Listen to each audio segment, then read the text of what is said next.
suhbatimiz mashhur sahobiylardan bo'lgan muhaddis sahobalardan bo'lgan zot haqida gaplashamiz. Abdushams ibn Sahr ad-Dawsi al-Yamani roziyallohu anhu. Bu kishi Yamandan bo'lgan, ismi Abdushams bo'lgan. Rasululloh sallallohu alayhi vasallam Madinaga kelganlaridan keyin 7-hijriy sanada Haybar g'azotiga boradilar. Haybar g'azoti bu islom tarixida eng katta g'azotlardan, yahudiylar bilan bo'lib o'tgan g'azotlardan biri hisoblanadi. Madinadan 150 kilometr uzoqlikda joylashgan Haybar degan shaharga yurish qilganlar payg'ambar alayhisolatu vassalom. Mana shu g'azotdan so'ng Yamandan bir qancha insonlar kelib iymon keltiradi va mana shu insonlarning orasida Abdushams ibn Sahr roziyallohu anhu ham bor edi. Bu kishining ismi shariatga mos bo'lmaganligi uchun payg'ambar alayhisolatu vassalom, ya'ni Abdushams degani quyoshning bandasi degan, ismini Abdurrahmonga o'zgartirgan. Ya'ni Abdurrahmon ibn Sahr kishi doim yonlarida mushuk o'ynatib yurgani uchun ularning laqablarini Abu Hurayra deb payg'ambarimiz sollallohu alayhi vasallam laqab qo'yganlar va shu mashhur kunya bilan mashhur bo'lib ketgan, ya'ni Abu Hurayra roziyallohu anhu tanilib ketgan. Bu kishi Muoz ibn Jabal roziyallohu anhu bilan tengdosh bo'lgan, 602-yilda tug'ilgan va 78 yoshida 679-yili Umaviylar xalifaligida Madinada vafot etgan. Bu kishi Boqiy qabristoniga dafn qilingan. Kim Madina Munavvaraga borib, Ravzani ziyorat qilib, Boqiy qabristoniga kirib, tilovat qilib, ziyorat qilgan bo'lsa, demak bu kishini ham ziyorat qilgan bo'ladi. Bu kishi eng ko'p hadis rivoyat qilgan sahoba hisoblanib, 5300 dan oshiq hadis rivoyat qilgan. Va bu sahobadan 800 dan ortiq odamlar rivoyat qilgan. Bu rivoyatchilarning avvalida Abu Bakr, Umar roziyallohu anhulardan tortib tobiinlarning buyuklarini hammasi kirgan. Shuning uchun bu kishining darajasi nihoyatda ulug' va shu bilan birga yana bir qiziq narsa, bu kishi juda ham faqir va qashshoq.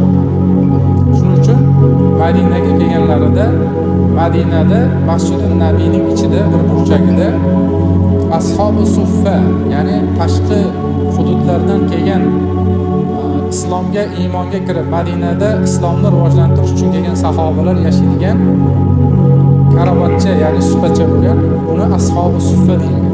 Ana shularning ichida bo'lgan. Bu kishining yemaklari yo'qligidan kerakli darajada, ortiq darajada qornlari ochilgan. Hatto yerga yotib olgan kunlari bo'lgan qorni ochilgan. Boy sahobalar kirsa, shu sahobalar biron narsa yaxshilik qilib qolarmikan, iltifot qilib qolarmikan deb o'sha sahobalarga o'tiringlar, Qur'ondan tilovat qilib beraman desa, sahobalar o'tirib o'qing deganda ihson haqidagi oyatlarni o'qigan. Farosatlari yetib qolganlari u kishiga yaxshilik qilib ketgan. Va payg'ambar alayhisolatu vassalom bu holni ko'rib kulganlar va qo'llar mehmonga, ya'ni Abu Hurayrani chaqirib, "Kel, xonadonimizga" deb ko'zachada sut olib keladi. Va endi tashqariga chiqqanda ashabi suffadan bo'lgan odamlarni chaqirib keldi. 70 ta odamni chaqirib keldi. Haligilarni o'tkazib qo'yib, bittadan ko'zadagi sutni berganida ichadi, bismillah aytadi, alhamdulillah aytadi. Ko'zadagi sut shunday turgan bo'ladi. Bu Rasulullohning mo'jizalaridan hisoblanadi. Abu Hurayraga ich deydi, ichadi.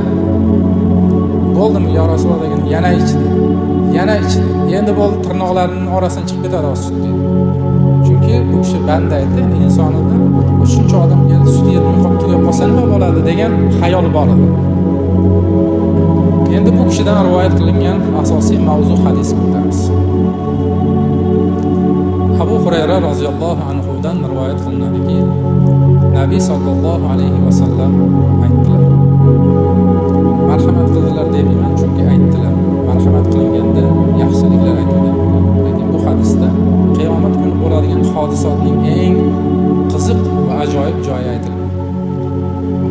Rasululloh sallallohu alayhi va sallam aytdilar: "Mani ummatlarim kechirilganda illo bitta toifasi kechirilmaydi." Shunda sahobalar: "Ya Rasululloh, bu ummatning qaysi biri kechirilmaydi?" deganda, "Bu ummatning mujohirlari kechirilmaydi" degan. Mujohirlar kim deganda, kechasi bir gunohni qilib, kunduzi butun xalqqa e'lon qilgan ummatlarim deb. Ular ham musulmon bo'lar ekan.